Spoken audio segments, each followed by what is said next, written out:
Batería baja. Cargar ahora. Conectar ahora al MacBook Pro de Chris y al iPhone no 0.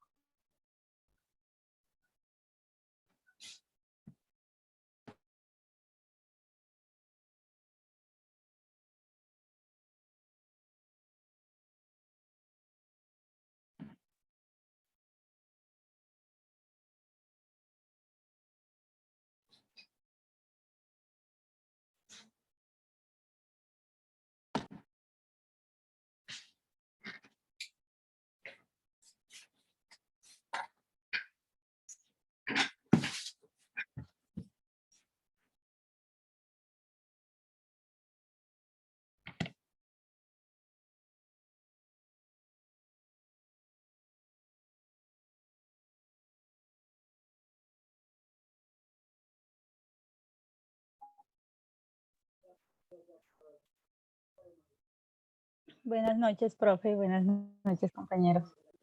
Hola, Jamie, ¿cómo estás? Bien, gracias a Dios, profe. Bueno, me alegra. ¿Cómo han estado? John Paul, bienvenido, hermano. ¿Cómo estás? Hola, profe, buenas noches, compañeros, ¿cómo están? Bien, gracias. Mercedes, ¿cómo estás, Mercedes? Bienvenida. Profe, bien, ¿y tú? Bien, gracias a Dios, bien. Me alegro. Hola, profe, buenas noches. María José, ¿cómo estás? Sara, también, bienvenida. ¿Cómo Bien, sí, estás? señor. Ay, profe, discúlpame, yo hice el informe de lectura hace ratico en la tarde, pero a mí, yo no sé si me he olvidado de enviártelo y ahorita que me senté a clase me acordé y te lo acabo de enviar hace 3 minutos.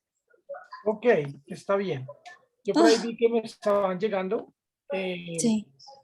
Sara, Claude, Jamie, aunque no me ha llegado el tuyo. Ay, sí, sí, ya te lo envié. Sí, he recibido cuatro al momento. Pero bueno, está bien. Sí. Bueno, pues empecemos, ¿les parece? Nos falta Henry y Daniel. Vamos a ver si se conectan en un momento.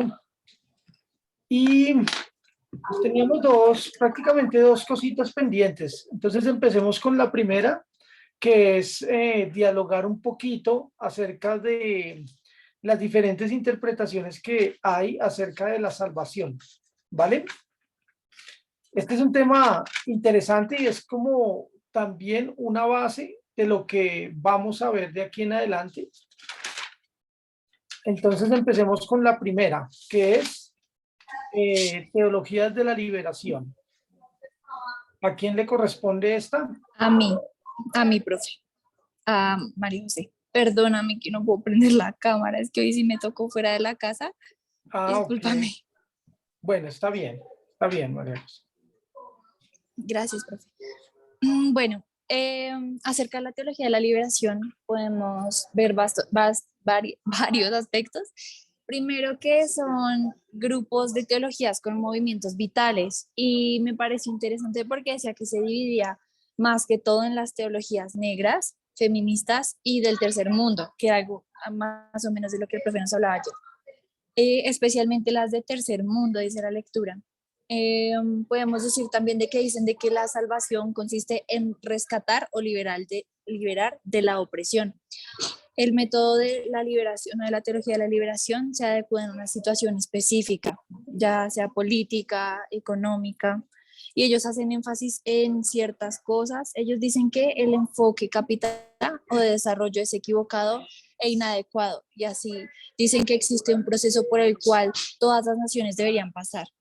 También hablan de que el capitalismo como que está empleando métodos que no son para la sociedad de ahora, o sea, que no están pensando en la sociedad, sino que emplean métodos como sin prestar atención a la sociedad, y ellos dicen, la teología de la liberación dice que ellos deberían pasar por este proceso, que todos deberían pasar por un proceso. También dicen que el problema con las naciones subdesarrolladas es que no han llegado al mismo punto del proceso que las naciones industrializadas, como podemos verlo. O sea, no han llegado tan lejos en el proceso como las naciones que ya son desarrolladas.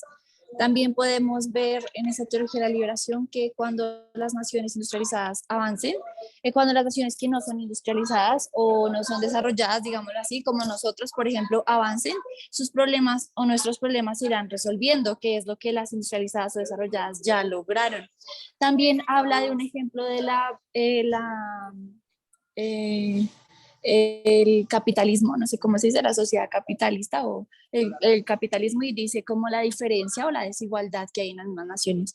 Y yo me acordaba de Cartagena, por ejemplo. Cartagena tú ves y es lleno de edificios súper elegantes, súper como turísticos, pero eso es Boca Grande y La Boquilla, se puede decir, Cartagena lo sabe, digo, Mercedes lo sabe mejor, pero si Y tú Manga. vas y ves el 80 y Manga, pero si vas el 80% es pobreza extrema. También me sorprende mucho que decía que la solución no es copiar a las naciones que son desarrolladas, porque no vamos a llegar a los mismos resultados que ellos.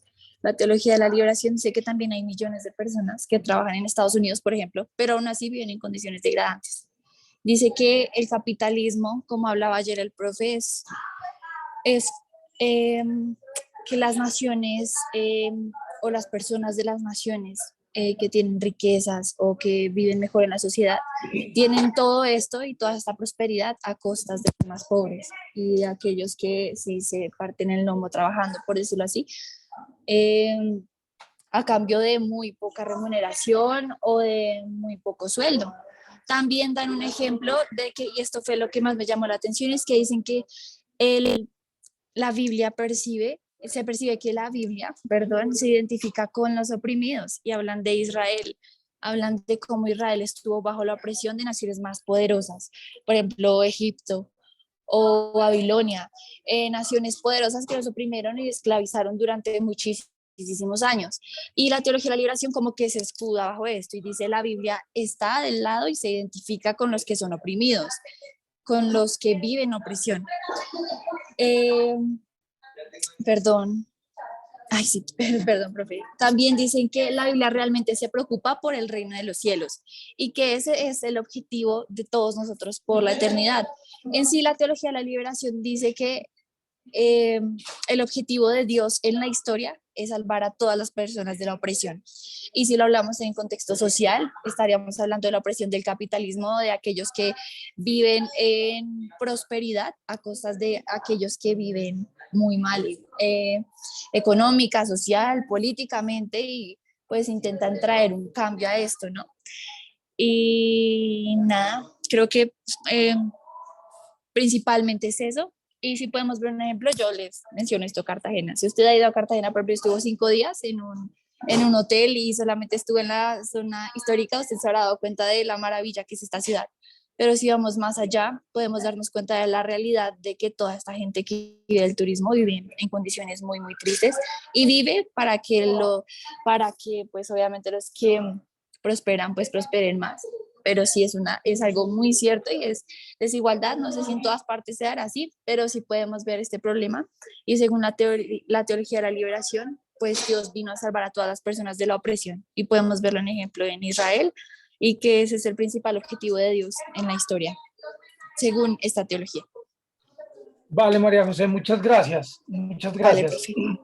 profe. Nosotros vamos a hacer bastante énfasis en el día de la exposición, porque la última exposición realmente se va a tratar de esto, la soteriología de la liberación, cómo la salvación se ha percibido en América Latina desde el punto de vista de la teología de la liberación, que es la teología latinoamericana.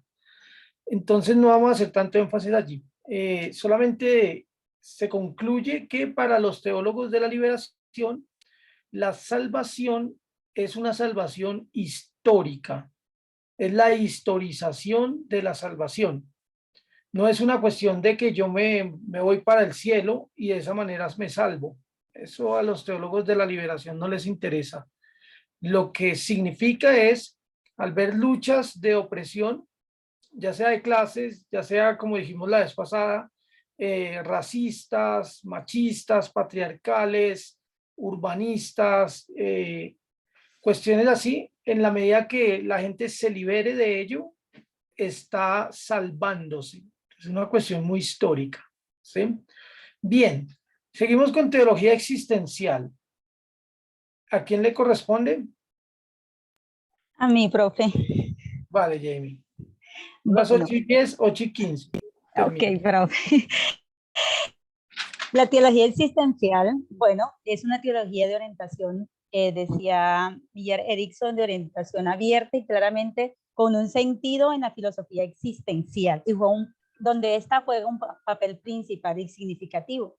Su exponente, como decir, principal es Bullman, y el cual toma el programa de la desmitologización y parte de su teología, desde la teología que tiene Martín Heidegger para interpretar el Nuevo Testamento. Y algo que me pareció muy interesante es que toma dos principios, y uno de ellos es la distinción entre el conocimiento objetivo y el conocimiento subjetivo. Y él alude al sentido más a la comprensión del subjetivo que al conocimiento objetivo, que es más que la precisión adecuada del objeto que se está estudiando de dicho conocimiento.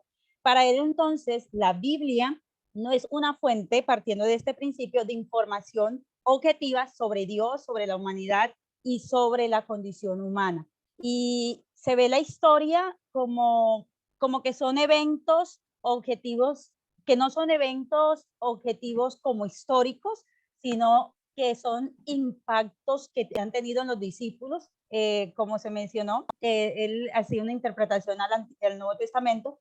Por lo tanto, el objetivo de la información no era dar información, sino causar transformación.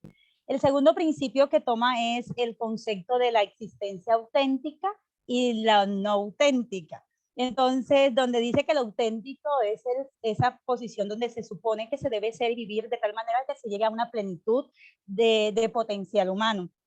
Entonces, Bulma hace dos tendencias del hombre moderno. La primera tendencia es que estamos guiados, queremos guiar nuestra vida cumpliendo nuestros deseos de felicidad, de utilidad, de seguridad, lo cual causa egoísmo, lleva un egoísmo, ese deseo de engrandecimiento personal, y aleja de la obediencia absoluta de Dios.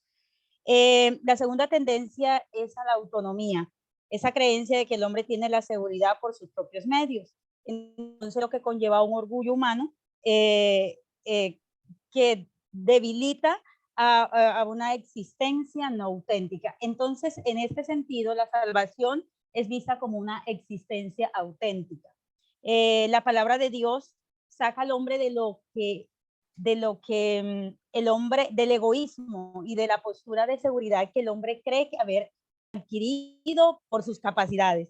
Entonces la palabra de Dios llega a instar de tal manera que consigue que el hombre se aparte de la creencia de que puede alcanzar por sus propios medios esa seguridad, y pone su confianza en Dios, y que es mediante una fe que es se puede decir que es una fe que se potencializa en el hecho de que el hombre abandona lo tangible y lo transitorio, puesto que es pecado, y llega a abrir su corazón a la gracia, permitiendo que dejar el pasado y conduciendo a un futuro que está implicado en obediencia.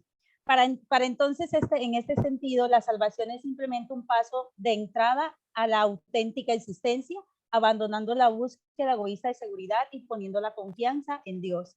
Este lugar del programa de desmitologización de Bullman maneja y mantiene la afirmación de que en la Biblia no hay que tomarla como afirmaciones de verdades objetivas, como ya lo mencioné, y dicen que está algo más de nosotros. Como el ejemplo de la cruz, que no fue que Jesús fue llevado a la cruz para la expiación al Padre por nuestros pecados, sino como una transición celestial. Entonces, gracias, profe. En la desmitologización de la cruz, esa búsqueda de gratificación personal y seguridad que se haya obteniéndolo en Dios. En este orden sentido, todo, la salvación no es una alteración del alma, como la postura que nosotros tradicionalmente tenemos de la regeneración, no es una declaración forense de que somos justos ante Dios en la parte de justificación, sino que es más es una alteración de la existencia en toda perspectiva y la conducta de la vida. Muchas gracias. Ok, Jamie, muchas gracias. Entonces, otra manera de percibir la salvación, ya desde una perspectiva un poco más liberal. Bultmann es un hombre reconocido por el liberalismo que opta para el estudio bíblico. Él es un erudito bastante citado del Nuevo Testamento, ha escrito muchísimo y lo que escribió fue de bastante relevancia. Sin embargo, todos sus comentarios al Nuevo Testamento, toda su investigación del problema sinóptico, del Jesús histórico, siempre fue influenciado por la filosofía existencialista de Martin Heidegger. Por ello, Bultmann llegó a la conclusión de que la Biblia de alguna manera es mito. Necesitamos desmitologizar los textos para llegar al sentido que realmente tiene que hacernos ver a nosotros. Y ese sentido para nada tiene que ver de llevarnos al cielo o tener una cuestión sustitutiva de mi pecado y la santidad de Dios a mi vida, sino que tiene que ver con un cambio existencial, con una transformación interior, más que con un estado de llevar mi alma al cielo o cuestiones así. De manera que ya se percibe aquí, a diferencia de la teología de la liberación, se percibe una cuestión muy interior, muy desde el sentimiento, desde la emoción, desde lo existencial plenamente. ¿Sí? Esta es la posición de Rudolf Bultmann. Ustedes es probable que lo vean muchísimo en los estudios del Nuevo Testamento. Muy bien, seguimos con teología secular. ¿A quién le corresponde?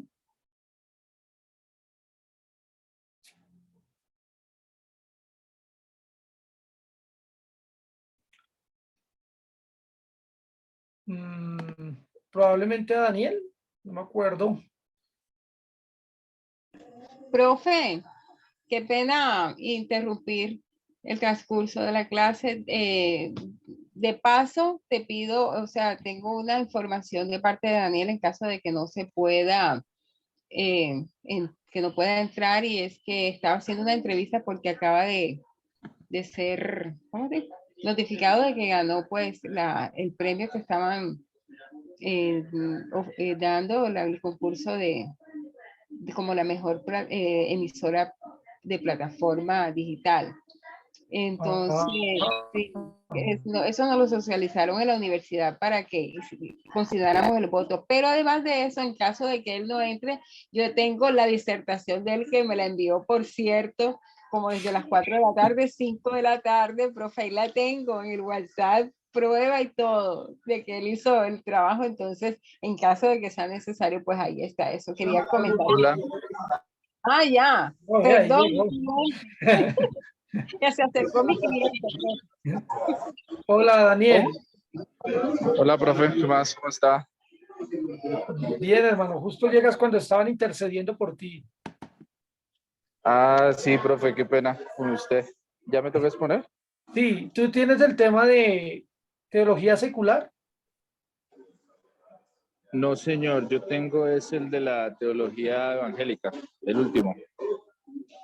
Entonces, ¿quién tiene el de teología secular? No, es que no tengo aquí el correo. Creo que ¿Me eres tú, ayudan Jean-Paul. viendo el correo, porfa?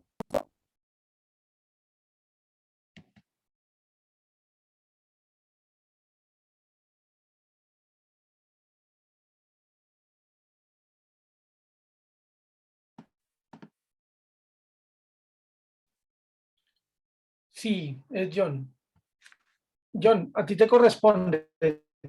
¿Lo lograste Esa John. hacer? Sí, sí, sí, sí.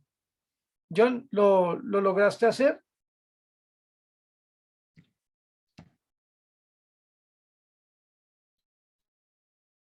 Bueno, parece que la conexión de John está un poco inestable. Vamos a mirar si se arregla un poco y seguimos entonces con la teología católica. Profe, yo. Dale. Mercedes. Ok, bueno, entonces vamos a dar unas pequeñas pinceladas de lo que es la manifestación o la postura de la Iglesia Católica tradicional y cómo es traída a nuestros días un poco matizada. Empezamos entonces diciendo de que Rahner habla de unas características, de unas misiones, por decirlo de alguna forma, que tiene la Iglesia Católica, y para eso entonces le imprime una naturaleza como de mesiánica, como si se abrogara una facultad mesiánica en razón de esas tres funciones principales de la Iglesia Católica, y es promover, conservar y reconocer las bondades espirituales y morales de todos los demás, así sean de las otras religiones o precisamente de las otras religiones. Esa actitud de pronto, esa finalidad de la Iglesia Católica, y que se abroga de una manera privilegiada y con prerrogativas, precisamente es la que ha decantado en su posición, en su postura. Como por ejemplo, fuera de ella entonces no existe salvación, pero además de eso tiene la autoridad de administrar o de coadministrar la gracia. Sin embargo, la Iglesia Católica, aún la tradicional, o sea, la postura tradicional, reconoce dos aspectos. El primero es en todo eso de la salvación. Lo primero es que hay una naturaleza pasiva, así como reinante, como potencial en toda la humanidad, en donde todos tienen esa, no solamente esa necesidad, sino también que pueden obtener esa salvación y tienen la gracia reinante, potencial. Y lo segundo es que hay un anhelo por parte del ser humano de obtener esa gracia. ¿Ok? Entonces aquí nace la pregunta que se hace Erickson y que la erige como el gran dilema. La pregunta es, si existe esa naturaleza pasiva en donde todos los seres humanos tienen esa potencialidad de tener esa gracia, aunque no se esté en la Iglesia Católica, entonces, ¿hay gracia fuera de la Iglesia Católica o aparte de ella? Esa es una gran pregunta. La segunda pregunta, unida a la anterior que hace Erickson con respecto de eso, es que entonces ese mandamiento de Dios de obligar a conocerle, precisamente por esas facultades que se abroga como mesiánica en ese sentido, ¿ok? Implicaría que hay entonces una fuerza superior por fuera de la iglesia que obliga o que atrae a los seres humanos a conocerle. Entonces esas preguntas tienen unas respuestas y pareciera que la posición entonces con respecto de esa respuesta en la Iglesia Católica es contradictoria. ¿Por qué? Porque dice sí, puede que sí, todos los seres humanos en efecto pueden tener la gracia aunque no se esté en la Iglesia Católica. Sin embargo, la exclusividad para conocer de la salvación sigue, y dice la palabra Erickson, insistiendo a la Iglesia Católica que es dentro de ella o con su autoridad. Vienen unas preguntas de pronto con algunos elementos o algunas palabras que utiliza Erickson para recrear todo esto de la postura católica, y es una membresía, que es, recordemos, el que es de pronto la definición secular de lo que es membresía, y es que es el derecho de pronto que se paga para pertenecer a una asociación, como para una fundación, la asociación de profesores, la asociación de alumnos, club de leones, damas rosadas, etc. Se paga la membresía. Entonces, hace esta relación. ¿Por qué? Porque más adelante vamos a ver quién utiliza este término membresía. La otra pregunta, esta me la hago yo, ¿es la Iglesia Católica entonces actualmente de puertas abiertas? Vamos a ver. Ya hemos visto que la posición tradicional de la Iglesia es precisamente que no hay salvación fuera de ella. Sin embargo, utiliza una palabra, y es que habla de la unión que no es posible, y hay una unión que es verdadera. ¿Qué quiere decir con ello? Que esa naturaleza pasiva hace definitivamente que, ay Dios mío, que sea una, que la unión verdadera no sea indispensable, pero la separación completa de la iglesia sí no es aceptable.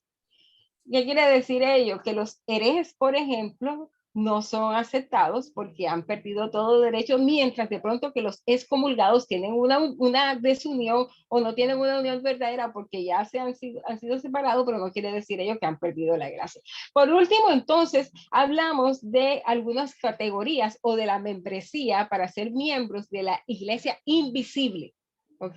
Y es los incorporados, que son los católicos, los vinculados, que son los no católicos, pero no tienen segura la salvación, y los relacionados, que son los no cristianos. Entonces, para concluir, quiere decir que Edison dice que actualmente la posición de la Iglesia Católica es más amplia porque ha definitivamente intronizado algunos elementos como justificación y santificación traídos de la Iglesia Protestante y los ha acoplado, los ha adaptado, y por lo tanto sí puede haber salvación por fuera de la Iglesia Católica.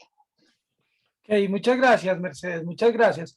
Desde el protestantismo hemos criticado bastante al catolicismo por su postura tradicional de que fuera de la iglesia no hay salvación, ¿verdad? ¿Creen ustedes que eso es una posición muy cerrada? ¿Decir eso? Ok. ¿Y qué opinan ustedes acerca de que fuera de la iglesia evangélica no hay salvación? ¿Ustedes También creen es eso? cerrada. ¿Cómo? También es cerrada. Pero normalmente se confiesa eso. ¿Qué opinan ustedes de ello? ¿Ustedes creen? Porque precisamente de eso es que se trata el tema de la Iglesia Católica, y también vamos a ver eso en la extensión y el universalismo. ¿Creen ustedes que realmente se pueda percibir la salvación fuera de la Iglesia cristiana evangélica? ¿O solo ahí y fuera de esa iglesia no hay salvación? Esa afirmación es verdadera, profe. Es decir, yo estoy de acuerdo con que fuera de la iglesia cristiana también se puede obtener la salvación, claro. Ok, ok. Porque es que, perdón, profe, lo que pasa es que, digamos que a veces como cristianos también nos volvemos radicales y caemos precisamente en lo que criticamos, en este caso en lo de la iglesia católica. O sea, creer y pretender nosotros que solo como cristianos vamos a ser los salvos, pues también estamos cerrados, porque entonces digamos que aquella persona que, digamos, que se dedica al Señor, a estudiar la palabra, pero por XY de pronto no se congrega o no se vincula con alguna congregación, con alguna religión, entonces estaríamos diciendo que esa persona no va a ser salva. Ahora, por otro lado, pues digamos que no es la religión la que salva, es Dios. Ok, gracias, Henry. ¿Ustedes podrían considerar un católico como un hermano? ¿Hay salvación en la iglesia católica o efectivamente se tienen que volver evangélicos para que sean para salvarse? ¿Qué opinan?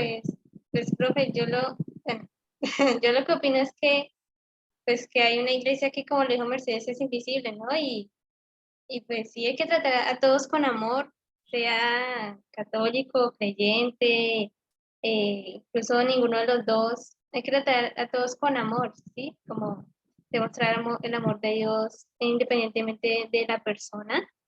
Y pues si los considero hermanos, pues sí, sí creemos en el mismo Dios, pero pues no sé, estará Dios si se salva o no se salva, ¿cierto? Somos una iglesia invisible. ¿Y quién soy yo para decir usted sí es parte de la iglesia, usted no es parte de la iglesia, usted sí es o no es mi hermano, no? Sino que, pues si uno le quiere decir hermano y sí, pues no creo que haya ningún problema. Pues eso pienso yo. Ok, gracias. Gracias, Sara. Profe, ¿puedo utilizar una metáfora? Claro, claro. Ok. Los hijos son de un estrato más, o sea, superior a los padres. ¿Sí habéis oído eso? Sí, sí. Ok, entonces así respecto de la iglesia católica, los hijos que son pues la evangélica, ¿no? Entonces, de verdad que muchas veces pareciera que estuviéramos apostando a un estrato superior a de donde hemos nacido, inexorablemente. Entonces, eso. Ya, ok. La pregunta con los católicos puede ser un poco fácil. ¿Podrían considerar un hermano musulmán?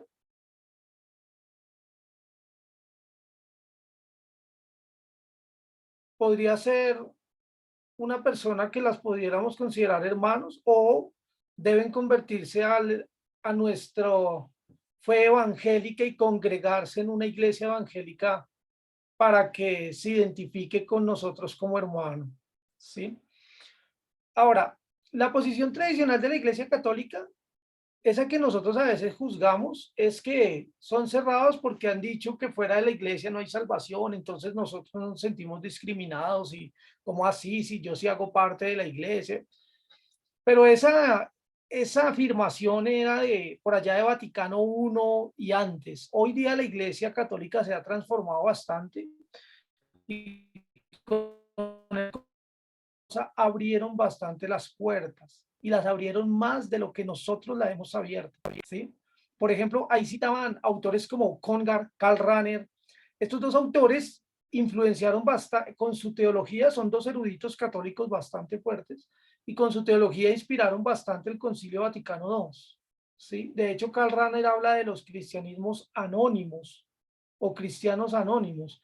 ¿Eso qué significa? Significa que hay ciertos cristianos que no saben que son cristianos porque no, mejor dicho, pertenecen a otras religiones, pero que la gracia de Dios ha llegado también a ellos. Y a eso les pueden llamar cristianos anónimos o en el caso de los católicos les llaman también hermanos, hermanos. Hans Küng, otro teólogo de bastante renombre, ha escrito muchísimo acerca de las religiones. Es un católico que parece protestante, pero es bastante abierto a esta postura. Llega a afirmar que la salvación está en prácticamente todas las religiones. Las huellas de Dios abarcan todas las religiones y no hay necesidad de volver a la gente a nuestra propia manera de percibir nuestra fe, ¿sí? Sin embargo, pues como en todo, hay ciertos católicos un poco más conservadores y otros más liberales en estos aspectos, bien, gracias, Mercedes. Vamos con Daniel.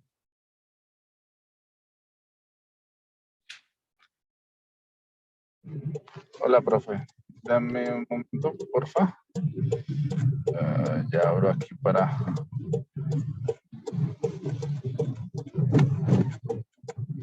la...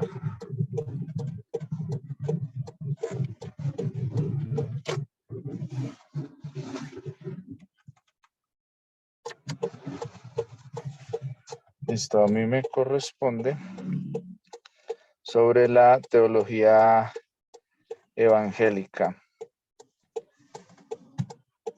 Entonces, permítame, profe, que estoy aquí abriendo ya mis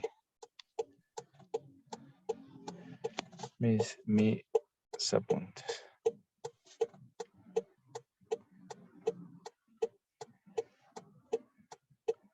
Entonces, la teología evangélica se encarga de abordar el tema de la salvación desde el entendimiento del problema humano. Y el problema humano se plantea que este radica en la relación del hombre con Dios, que es la principal. Y si esta no está bien, todas las otras dimensiones irían mal. Todas las otras, bueno, dimensiones o áreas de la vida humana estarían mal. Entonces, el problema humano en la lectura lo plantea en dos vías. El primero es que el pecado es una relación rota con Dios, así se define. Entonces, el hombre no ha sido capaz de cumplir con lo que la ley dice porque la ha transgredido, ha pasado los límites o porque no ha podido hacer lo que en ella está consignado. Entonces, ese es el primer problema que tiene el hombre.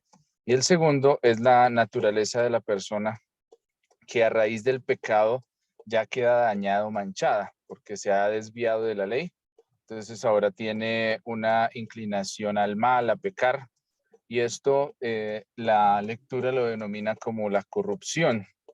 y esta corrupción pues va dañando las diferentes relaciones y también se puede expresar o se puede ver a través de los conflictos y la desorientación interna que puede tener el mismo hombre.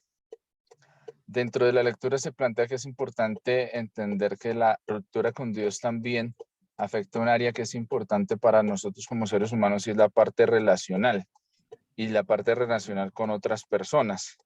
Cómo nos relacionamos con ellos y esto también desencadena en conflictos entre familias, amigos, vecinos y no solo en esa esfera, sino este tema trasciende incluso el plano personal, un poco al comunitario y al plano de la sociedad. Y esto también ocasiona daños porque digamos que hay cosas que oprimen al individuo y a los grupos minoritarios como resultado de, digamos, del pecado y de esta naturaleza dañada o manchada que viene, que trae la humanidad. Entonces, en la doctrina de la salvación se plantean varias cosas dentro de las cuales está el estatus del individuo que debe hacer lo plantea como que debe hacer una transición de culpable a no culpable, ¿sí? Que es empezar a tomar el camino de que puede el hombre ser declarado una persona justa o recta ante los ojos de Dios. Aquí el término que se utiliza para definir esto es la justificación. Entonces es una de las partes importantes dentro de la doctrina que plantea es la justificación. Este es aplicable mediante la unión legal con Cristo, que permite otro aspecto que se denomina la adopción. Entonces tenemos la justificación, la adopción, que es la manera de que como que se utiliza para rectificar este problema o empezar a darle una solución. También hay otro y un elemento que es determinante que nace en esta doctrina y es la condición del corazón. ¿Por qué la condición del corazón? Porque aquí debe involucrar un compromiso real y verdadero de la persona de encaminar su vida por el camino de la rectitud. Y aquí ya hay otro concepto que se introduce en esta doctrina y es la regeneración. ¿Sí? O lo que de pronto nosotros un concepto más cercano a nosotros que es el nuevo nacimiento, ¿sí? Que es como lo que plantea esta doctrina.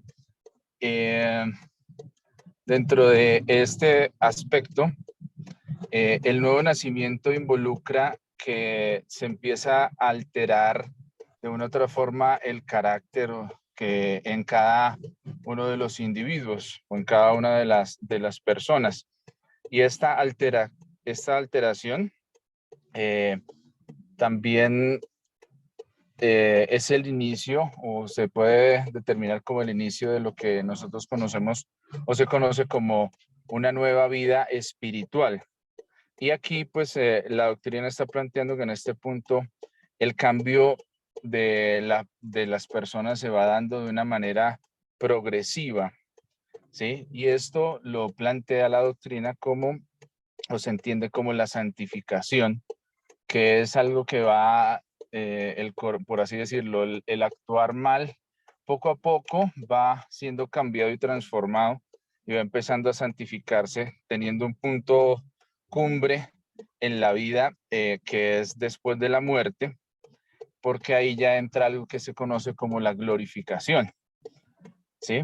Y la doctrina cierra, en el escrito se cierra afirmando lo siguiente, es que el mantenimiento individual de la fe y el compromiso que se adquiere hasta el final por medio de la gracia de Dios es lo que se denomina como tal en la doctrina la perseverancia.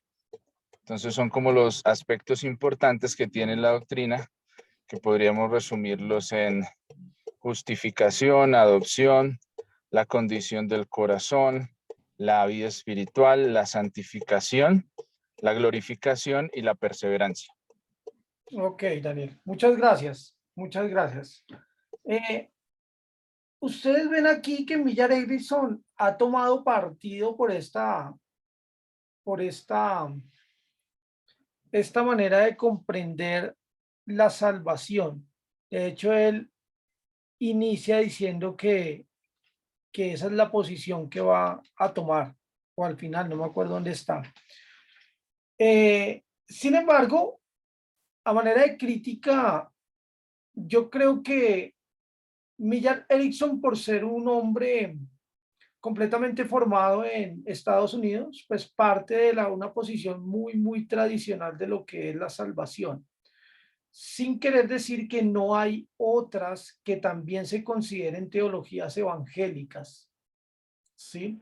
Yo les he hablado, por ejemplo, que no está acá una posición también de América Latina, una teología nacida aquí, que es la teología de la misión integral. La teología de la misión integral hace parte de una teología que responde de manera crítica a la teología de la liberación, por solamente abarcar las cuestiones históricas e historizar la salvación, ha descuidado ciertas partes más espirituales, digámoslo así, o suprasensoriales, que no lo tienen en cuenta. Ahora, el evangelicalismo se va al otro extremo y piensa que solamente el fin último de la persona es llevar un alma al cielo. Y a veces nosotros creemos eso, como que la última palabra o lo último que vale es que una persona tenga una transformación en su vida para que se vaya al cielo un alma. Me parece que ni la teología de la liberación ni el evangelicalismo de este tipo responden realmente a lo que dice la Biblia. A mi modo de ver, la misión integral, que vuelvo y digo, no está aquí, pero sería bueno que ustedes la miraran en algún momento, responde precisamente de manera crítica a esta teología de la liberación y a esta teología evangélica, y dice, el propósito de la salvación es una cuestión muy integral. Es una cuestión que abarca todas las dimensiones del ser humano. El ser humano como ser integral tiene unas necesidades propiamente humanas, y esas necesidades humanas abarcan sus dimensiones económicas, sociales, relacionales, sus dimensiones espirituales, de manera que el hombre sí está afectado de manera vertical con Dios, pero también de manera horizontal con otras relaciones sociales. En la medida de que nosotros obtengamos una relación con Dios y una relación más justa en términos históricos, económicos, sociales, relacionales, ahí estamos obteniendo la salvación. Por ello se llama misión integral, porque la misión no se trata de ir a evangelizar a manera de conquista para volver un alma al cielo, sino más bien una evangelización, una misión que tenga en cuenta la persona en toda su integridad y en toda su integralidad. Una persona necesitada y una persona, o sea, necesitada de Dios, pero necesitada también de otros satisfactorios, como llaman ellos, ¿sí? Cuando nosotros tenemos ese complemento, es lo que realmente desea el Señor para la salvación del ser humano, ¿sí? Y bueno, detrás de todo eso hay una teología bastante amplia que no vamos a ver ahorita, ¿sí? Bueno, dejemos esa parte hasta allí. No sé si tengan alguna pregunta o algún comentario, o si nos dejamos esa parte hasta ahí, seguimos con nuestro siguiente tema. Bien, entonces seguimos. El siguiente tema es uno de los temas que más ha traído controversia a la iglesia. ¿Ustedes se han peleado alguna vez por este tema con alguien? Sí, más o menos. Normalmente la iglesia por lo que más pelea es por esto, la iglesia evangélica, que si uno es calvinista, que si el otro es arminiano, que si se pierde la salvación, que si no se pierde, que si yo le ayudo un poquito a Dios, que si no, que si Dios elige, que si Dios no elige, que si Dios predestina, que si no, que qué tan depravados somos, que qué tanto afectó el pecado de Adán a nosotros. Entonces hay muchas posiciones, no solo dos, hay varias posiciones que se encuentran en las iglesias y que de alguna manera nosotros hacemos parte de una posición, ¿sí? Es probable que ustedes tengan una posición, que las mismas personas de su iglesia tengan una posición, solo que de pronto no saben, como con la terminología teológica, en qué posición están ubicados. En este momento, pues vamos a ver el tema de la predestinación y el autor nos propone primero un esbozo histórico, ¿sí? Como cómo se ha percibido en la historia este tema de la predestinación. Yo voy a compartir pantalla. Permítanme un segundo. Bueno, pero me gustaría escucharles antes, ¿cómo ha sido su experiencia con este tema de la predestinación? ¿Sí lo habían escuchado? Probablemente no. ¿O cómo ha sido su experiencia con el tema de la predestinación?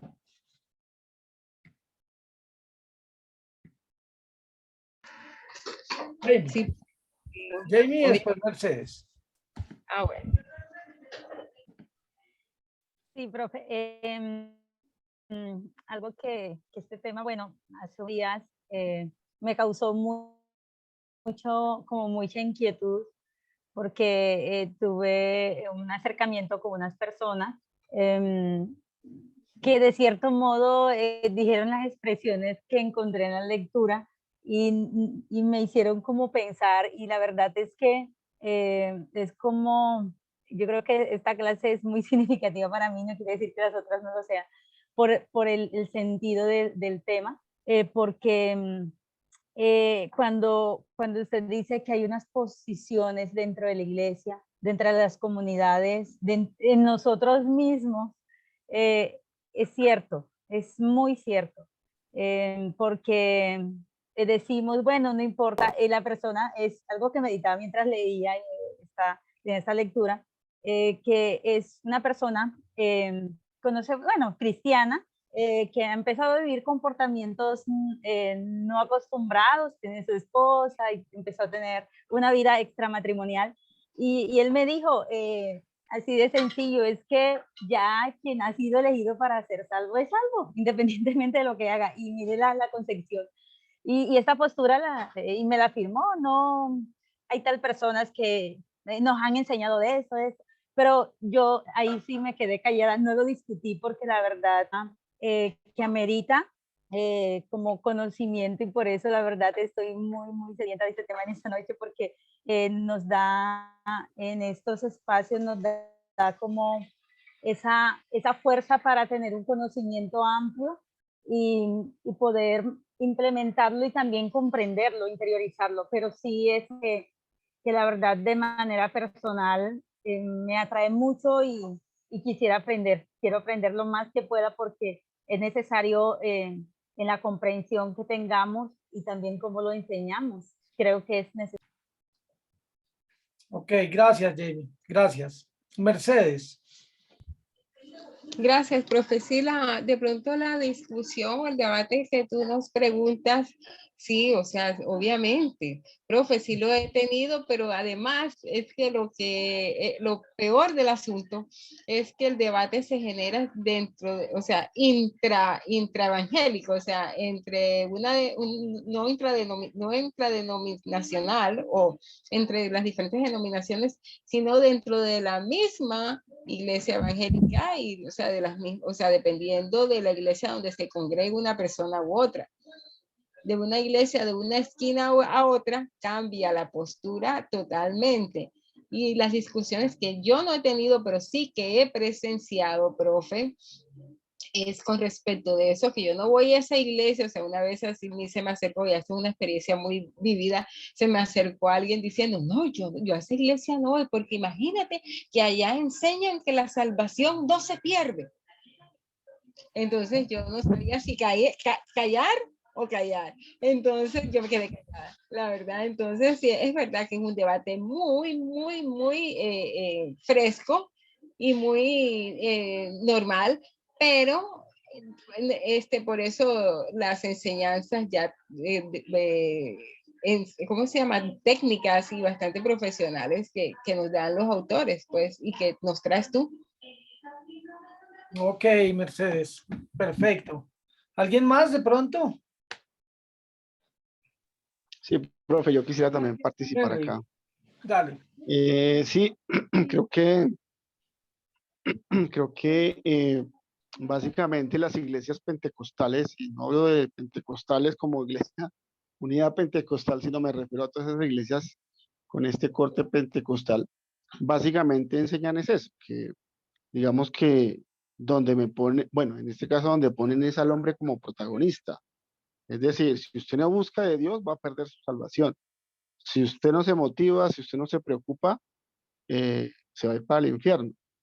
Prácticamente creo que nos levantamos con esta concepción donde prácticamente es el hombre el que tiene que, digamos que, involucrarse, se vuelve como el protagonista. Obviamente, pues esto sin decir la parte de responsabilidad que conlleva esta situación, pero creo que nos levantamos en esa tendencia donde prácticamente la salvación yo soy el que me la gano.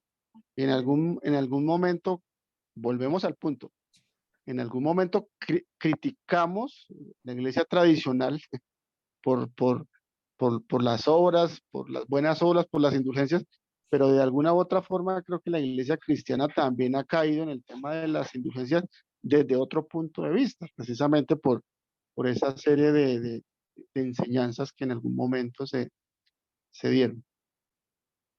Ok, ok. Gracias, Henry. Gracias. Bueno, una de las cosas por las que yo escojo esta teología sistemática de Millard Erickson es primero porque dialoga con los debates más contemporáneos, es decir, es una teología actualizada. Generalmente en los seminarios utilizan bastante la teología sistemática de Louis Berkhof. Sin embargo, pues es una teología sistemática que ya es un poquito vieja. Entonces no responde a los nuevos planteamientos que se hacen. Y la otra razón por la que prefiero optar por la teología sistemática de Millard Erickson es porque es un hombre que tiene una posición, pero de alguna manera me parece honesto al presentar las otras posibilidades. Y no solamente parte desde su posición y empieza a criticar las otras, que constantemente ha sido la tarea de los teólogos sistemáticos. Millard Erickson, vuelvo y digo, él tiene una posición, pero como ustedes leyeron, él abarca la posición calvinista, la explica la posición arminiana, explica también una posición contemporánea de Karl Barth, luego parte para dar algunas sugerencias desde una postura un poco más neutra también. ¿Por qué digo esto? Porque él cita a un autor que se llama Loren Boitner. Loren Boitner, recuerdo cuando inicié mi vida cristiana, leí el libro que él cita allí, que se llama La Predestinación. Y realmente es un libro bastante fuerte, bastante sólido, pero solamente trata de explicar el punto de vista de los calvinistas y no deja posibilidad para repensar otros puntos de vista, solamente a manera de crítica se enfrenta a ellos. En un principio me atrajo el libro, pero ya después, pues cuando uno empieza a mirar que hay otras posibilidades, uno empieza a interpretar la Biblia también de una manera más integral. Sin embargo, este tema, como dije y como ustedes han dicho, es la piedra de tropiezo para muchas iglesias, lastimosamente. Y es piedra de tropiezo por dos razones. Una, porque a veces quien recibe este tipo de información lo recibe sin mayor escrutinio, sin mayor análisis. Entonces llega a la iglesia y lo quiere imponer y a meterlo así como sea. Y por otro lado, el liderazgo de la iglesia no ha sabido reaccionar frente a estas posiciones, sino que su manera es totalmente reaccionaria, por lo tanto, la gente se va de las iglesias o no se ha sabido atender el tema. Eso pasa mucho, pasa en muchas iglesias con este tema. Hablemos un poquito de la predestinación. ¿Sí?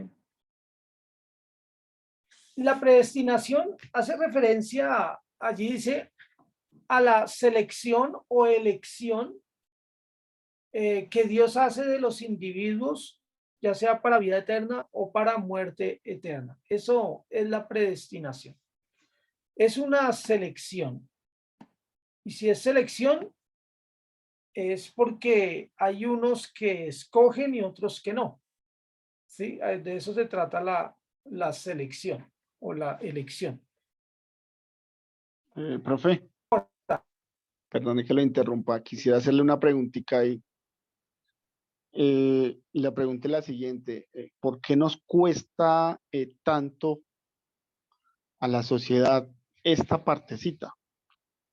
Porque normalmente cuando se entra a este tema se ve a Dios como injusto, porque a unos sí y a otros no. O sea, hay cristianos, existen cristianos que les cuesta entender esta parte, porque precisamente es como si Dios fuera injusto. ¿Cómo así que a unos sí y a otros no? No sé su merced ahí cómo lo ve, pero esa partecita me parece que es compleja de entender.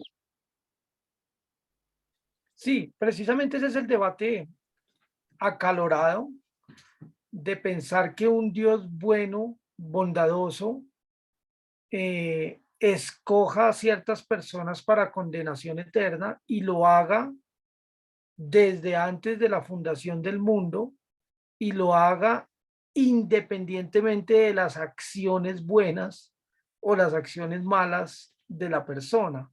Solamente recae en su beneplácito y soberano proyecto, de manera que la gente frente a eso dice, yo no puedo concebir un Dios de esta manera. Yo no puedo concebir, y forman muchas analogías. Un papá realmente no haría nunca eso. Una persona o sea, plantada en su terreno, jamás haría eso. En cualquier momento nosotros lo consideraríamos inmoral, injusto. Sin embargo, en el texto bíblico, desde la teología sistemática y desde el calvinismo, se ha presentado a Dios de esta manera, obviamente sin decir que Él sea injusto. Para nosotros es difícil la doctrina precisamente por eso, porque no aceptamos un Dios así. La pregunta es si realmente Dios es así o si hay otra forma un poco más integral de percibir este tema. ¿Sí? Sara. Sí, profe, algo pues, que quiero añadir yo ya en lo personal es que a veces nosotros como sociedad actual, 2022, ya estamos en un contexto de derechos humanos, de que ya la esclavitud es prohibida por lo menos en Colombia, de que nosotros tenemos derechos, que nosotros podemos reclamar, podemos ir a un juez y decir yo tengo derecho a esto, esto y esto, y el juez tiene que ser justo conmigo. Entonces, cuando nosotros leemos en la Biblia que Dios es Señor, como que a veces no entendemos qué significa que Dios es Señor y que Dios es Rey, porque nosotros aquí, por lo menos en América Latina, no tenemos monarquía. ¿Sí? Y pues las monarquías actuales, la verdad, no es que hagan mucho ya políticamente, ¿cierto? Como que gobiernen, a menos que sea pues, ya un estado autoritario como el de Corea del Norte. Pero digamos, nosotros no entendemos tanto como de lo que se refiere a Dios en sus atributos, en qué es lo que hace y quién es Él. ¿Sí? Dios es rey y Él es soberano, pero aquí como no tenemos un Estado soberano, pues a veces como que no lo captamos de la manera que debe ser pues entendida, ¿cierto? Y a veces nos da duro, por decirlo así, nos da duro en el orgullo que tenemos, ¿sí? De que yo soy un ciudadano y que yo tengo derechos y no, y nosotros cuando vamos a entender este tema, nosotros debemos renunciar a ese derecho de tener la razón, de renunciar a ese derecho de que entonces yo soy el dueño de mi vida y ahora Dios es el dueño de mi vida, por lo tanto yo debo agachar la cabeza y aceptar su voluntad. Y eso es lo que hace nosotros nos quedemos como creyentes de esta parte del mundo. Pues eso pienso yo. Gracias, Sara, gracias. Sí, vamos a mirar, incluso sería bueno hablar también de esos modelos de Dios como rey, como señor, como soberano, y si de qué manera pueden ser aplicables hoy día. Hace poco, hace poco no, cuando inició la pandemia, pues salieron varios libros acerca de la pandemia. Y pues en el encierro compré dos libros particularmente. Uno de ellos fue de un autor calvinista, se llama John Piper. Él es más un pastor, más que académico. Sin embargo, él decía algo como la pandemia de alguna manera estaba predeterminada por Dios y Dios la envía precisamente primero para despertar a un mundo que está en pecado y segundo como resultado precisamente del propósito eterno que Dios tiene con la humanidad. Entonces, todo lo que pasa en el mundo es el resultado del propósito de Dios. Ahí está el quiz de la cuestión. Todo lo que pasa en el mundo es el propósito de Dios. Cuando violan a una niña y la descuartizan, ¿hace parte del propósito de Dios? Cuando se acercan, no sé, aquí en Bogotá, en el tiempo donde estaba el cartucho, cuando lo quitan y descubren la cantidad de cosas que se hacían allí con niños de 6, 5, 8 años, en cuestiones de drogas, de sexo, eso hace parte del propósito de Dios. Cuando uno ve niños lamiendo basura, muriendo de hambre, eso hace parte del propósito de Dios. Y la respuesta podría ser para un calvinista, eso hace parte del propósito de Dios. ¿Y tú quién eres, hombre, para que reclames a Dios? Y de esa manera, pues, no le dan opción a las personas para uno reaccionar porque uno dice, oye, sí, ¿yo quién soy? No soy nada para acercarme a Dios, pero eso no tiene sentido. La mayoría, o sea, coger un texto que dice, ¿quién eres tú, oh hombre, para altercar con Dios? De alguna manera debemos coger otros textos y nos daremos cuenta que la mayoría de personas altercó con Dios y Dios los escuchó de manera tierna, ¿sí? El mismo Job, Jeremías, Isaías, los profetas, siempre altercaron con Dios. Entonces, pongo este ejemplo para decir que la teología sistemática ha sido muy criticada porque ha cogido textos fuera de contexto y lo han aplicado como si ese fuera Dios. Han hecho dogmas y han elaborado ciertas doctrinas de quién es Dios y no se puede cambiar. Pero mira, Dios es más grande que una doctrina. A Dios no le podemos encerrar en un dogma. De Dios solo nos acercamos de manera tentativa y de manera muy subjetiva, porque nosotros somos subjetivos. Entonces, radicalizarnos en dogmas para decir Dios es esto y punto, es una cuestión que a mi modo de ver es muy peligrosa. Es más bien dejar a Dios ser Dios y dejarnos seguir sorprendiendo en su forma de realizar sus proyectos. Porque en la Biblia se ve un Dios también diverso.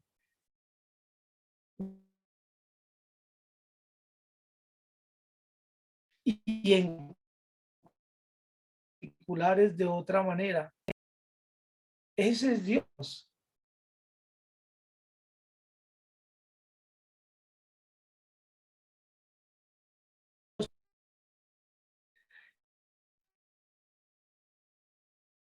Por ello me textos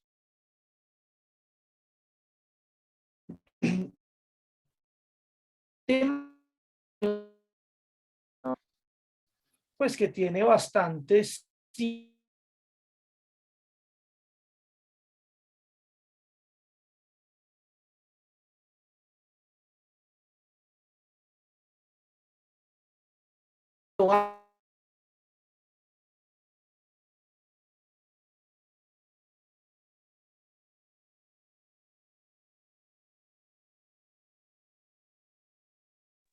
Profe, ¿Es mi señal o es que se está cayendo, no, ya compañeros? volvió. y perdón que mi conexión está mala. ¿Hasta dónde me escucharon?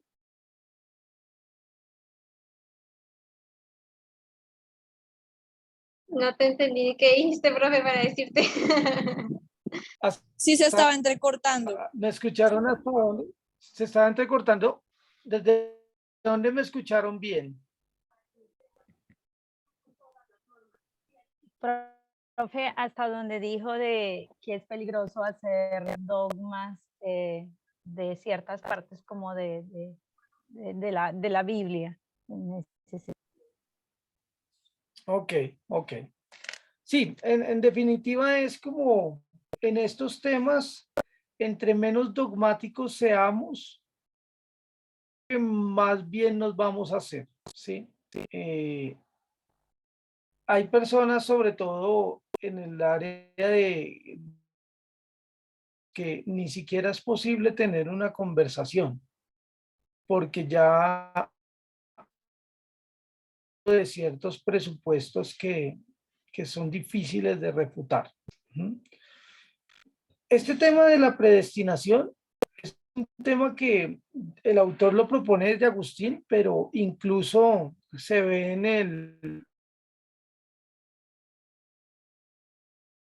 Y parece ser que Pablo no es el único.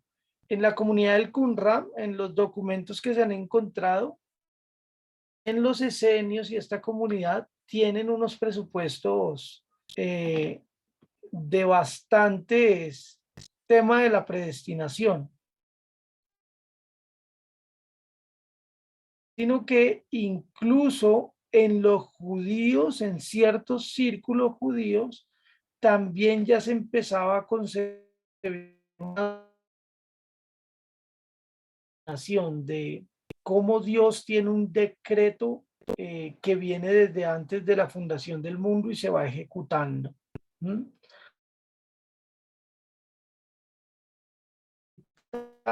Con bastante rigurosidad la doctrina.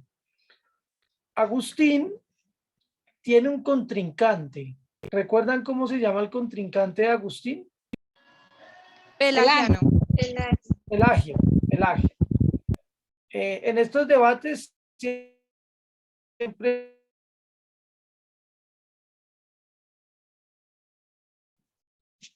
Ay, profe, no. Profe, se marchó. se está yendo otra vez la señal. Sí, profe. Sí, señor, se le está escuchando entrecortado. Vale, perdónenme un segundito. Bueno, voy a intentar ingresar por otro lado. Ah, no, más bien voy a hacer otra cosa. Regálenme un minuto.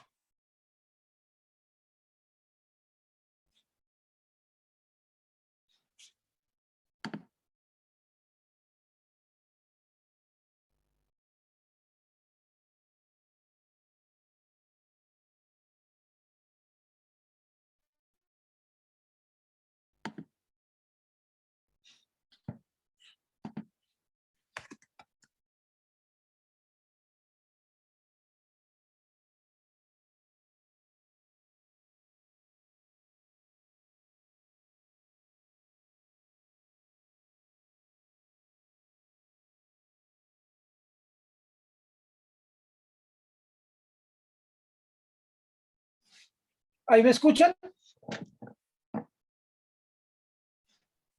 Sí, profe. Sí, sí, señor, ahí le estamos escuchando. Bueno, vamos a ver si se escucha mejor, si logramos comunicarnos mejor. Si el caso me vuelven a decir, listo, y hacemos otra cosa. Estaba diciendo que en estos debates que siempre hay un contrincante con otro. En el caso de Agustín de Hipona, él pelea con Pelagio. Más adelante Calvino pelea con quién. ¿Recuerdan? En Arminia, creo. Con Arminio, con Jacobo Arminio. Y más adelante, John Wesley también tiene otro contrincante, aunque no aparece en la lectura, pero un contrincante que se llama George Whitefield. Y hoy día incluso también tenemos nuestros propios contrincantes en eso. Vemos de un lado y del otro. Básicamente en la historia de la iglesia se han mantenido las posiciones similares. Entonces vamos a tratar de descubrirlas en su primer momento con Pelagio y con Agustín. ¿Qué pasa con Agustín y con Pelagio? Agustín hace un fuerte énfasis en respuesta a lo que Pelagio también está formulando y empieza a decir que todo depende de Adán, y lo mismo con el calvinismo. Adán es una persona que al ser creada es completamente libre, tiene un libre albedrío, ¿sí? Es decir, él tiene la oportunidad de hacer el bien o hacer el mal. Eso significa el libre albedrío, la libre voluntad. Sin embargo, cuando Adán cae en su pecado, este pecado le priva de toda libertad. Es decir, su libre albedrío queda completamente deshecho. Eso es lo que va a decir Agustín. Y porque queda totalmente destruido el libre albedrío, Agustín saca una frase famosa que dice, el hombre no puede no pecar. No puede no pecar. Entonces está imposibilitado para hacer el bien. La libertad está inclinada hacia el mal. Y en Agustín empezamos a ver el tema de que la voluntad es una esclava hacia el mal. ¿Mm? Agustín va a hacer un fuerte énfasis también en la seriedad del pecado. El pecado realmente afectó de manera drástica al ser humano. Y como lo afectó de tal manera, el hombre no puede hacer algo que agrade a Dios. Incluso las cosas buenas o bondadosas tienen sesgos de maldad y por lo tanto, como dice Isaías, todas nuestras obras son como trapos de inmundicia delante de Dios. Adán, algunos dicen que es el primero que origina una doctrina del pecado original. No fue Pablo quien realiza o que justifica la doctrina del pecado original, sino que Agustín dice que en Adán pecamos todos con él y en él. De manera que para Agustín, nosotros estábamos en la presencia de Adán y por lo tanto quedamos completamente pecaminosos como como él. ¿Mm? Y este pecado obviamente se hereda a nosotros porque nosotros, como hemos dicho, estamos con él en ese momento. Entonces heredamos y tendríamos una naturaleza completamente pecaminosa. Agustín también va a decir que si tú puedes hacer algo bien, eso que vas a hacer bueno va a depender de algo. Y es que el mismo Dios te otorgue de una gracia especial para hacerlo. Si Dios no te otorga de esa gracia, tú no puedes hacer el bien, porque estás en delitos y pecados, porque estás muerto, porque estás completamente depravado, ¿sí?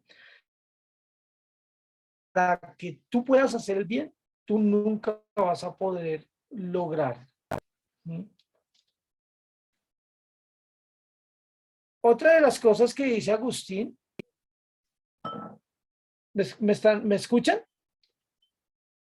Sí, señor. Sí, señor, ahí vamos Sí, bien. profe. Otra de las cosas. ¿O se está cortando un poco también?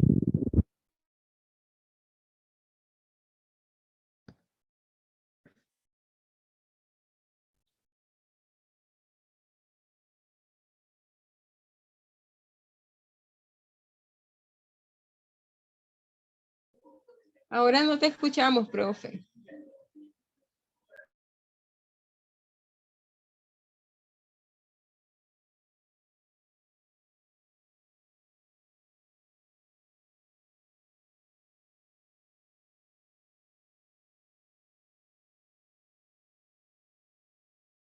Mercedes puede continuar porque el profe nos abandonó. Otra de las cosas que decía Agustín. Punto.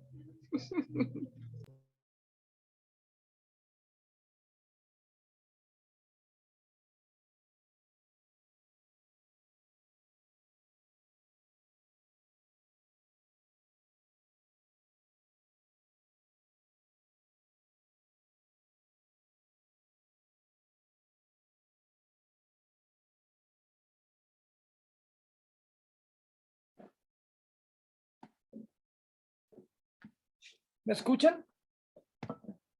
Sí, señor. Sí, qué lástima que se está cortando bastante la comunicación. No entiendo por qué. Voy a conectar por cable. Bueno, miremos si ahí de pronto funciona. A ver cómo nos va. Ahí no se está compartiendo pantalla, ¿cierto? No. No, profe. No, señor. Ahí ya. Sí, señor.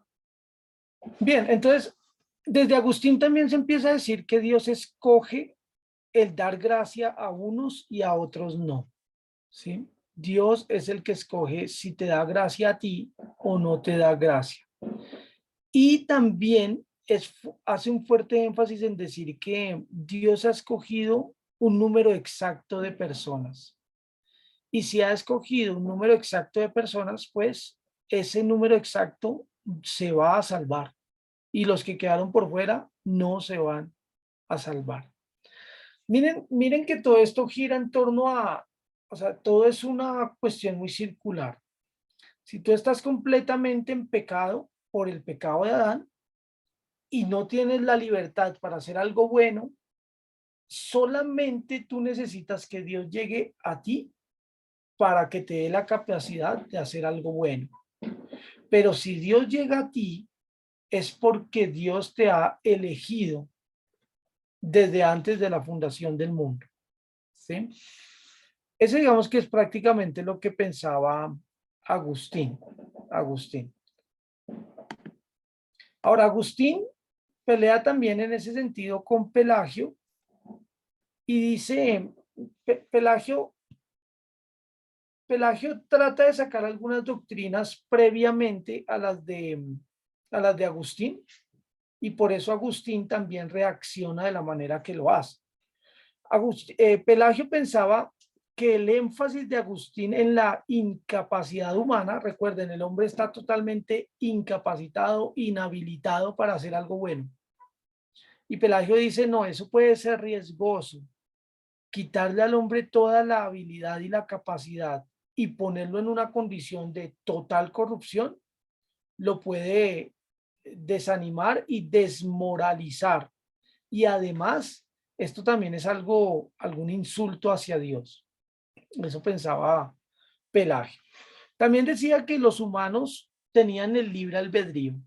Entonces, el pecado de Adán realmente no afectó la capacidad de elegir del ser humano. Su libre albedrío no quedó deteriorado completamente.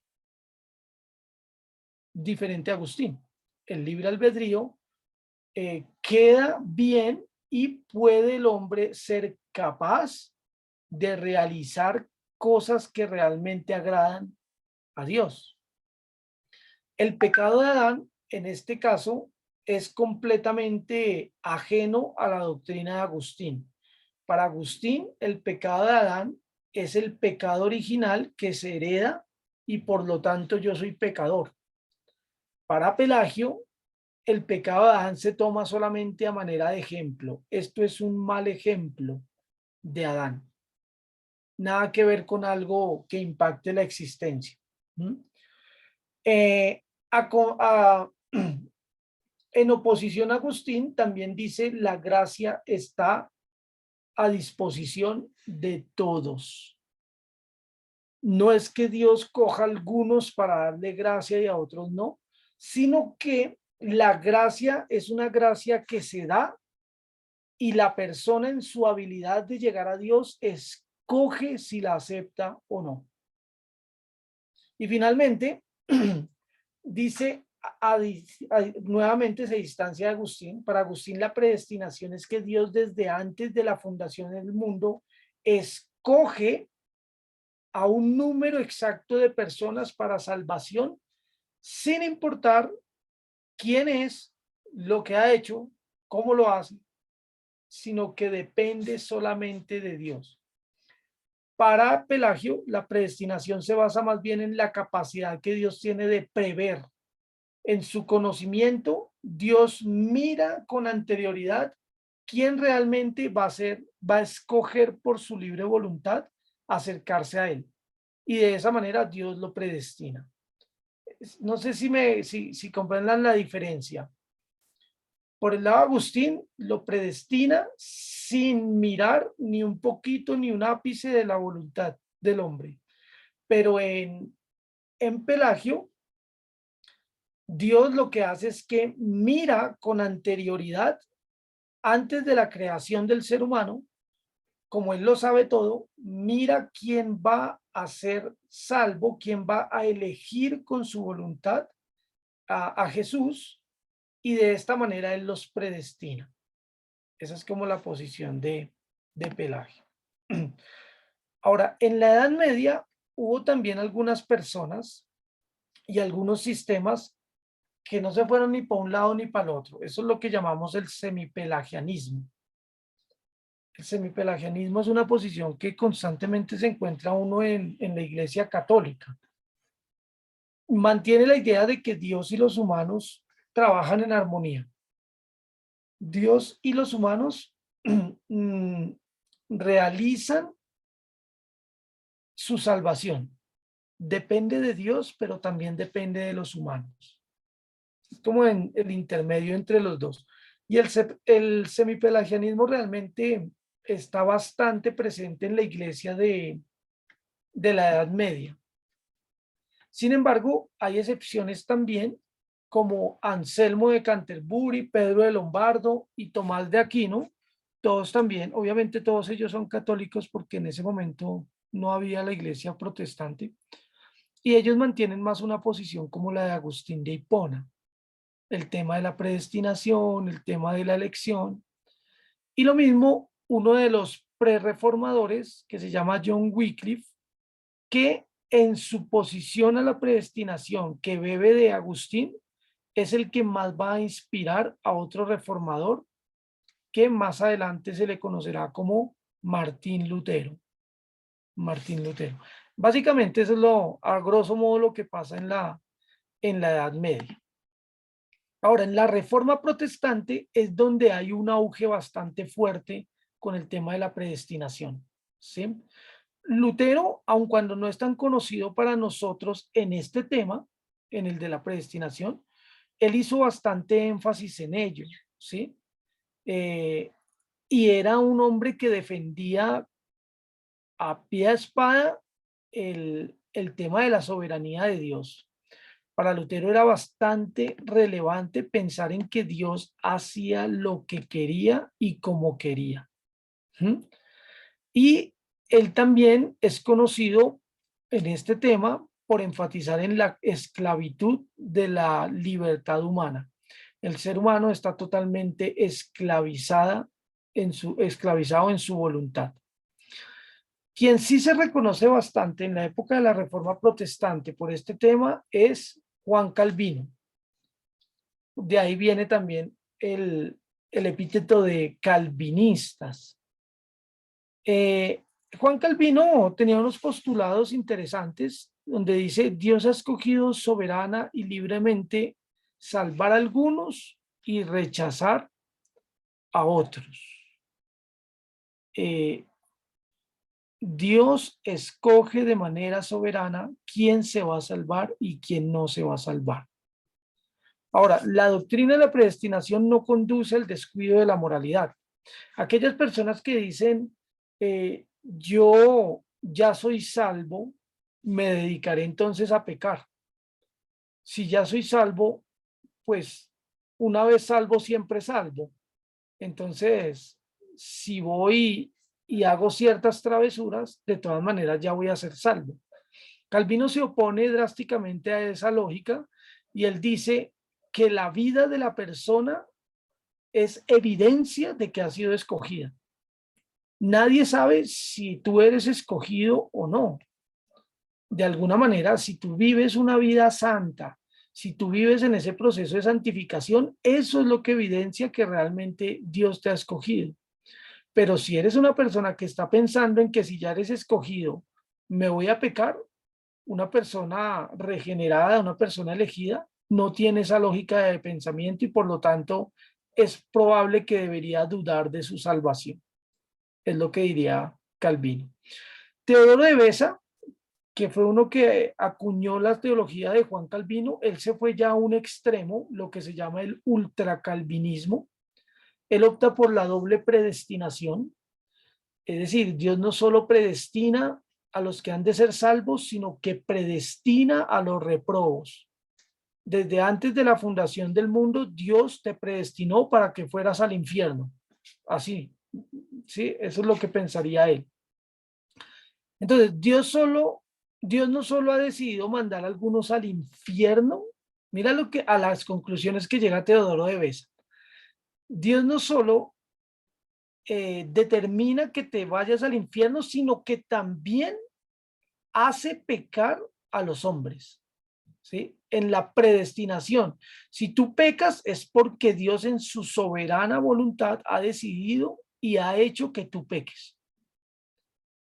Y Dios de alguna manera crea a los humanos, los reprobos, los que no van a ser salvos, los crea precisamente para condenarlos. Eso es un extremo de la posición calvinista que llega a la conclusión Teodoro de Beza, ¿sí? Aquí vemos unas diferentes ideas sobre la predestinación. Yo solamente me voy a basar rápidamente en una, que es la de Juan Calvino, y ya las otras las dejamos para la siguiente clase, aunque vamos a hacer solo un énfasis en cómo poder comprender ello.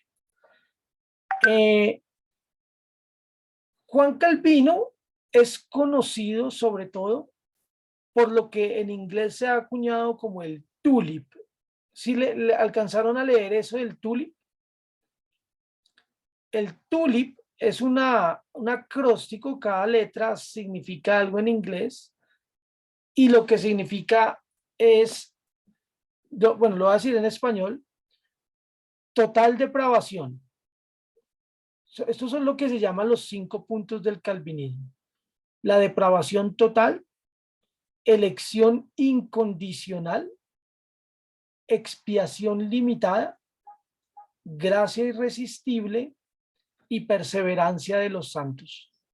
Cuando ustedes les hablen de calvinismo, se trata de definirlo en estos 5 puntos: depravación total, elección incondicional, gracia irresistible, expiación limitada y perseverancia de los santos.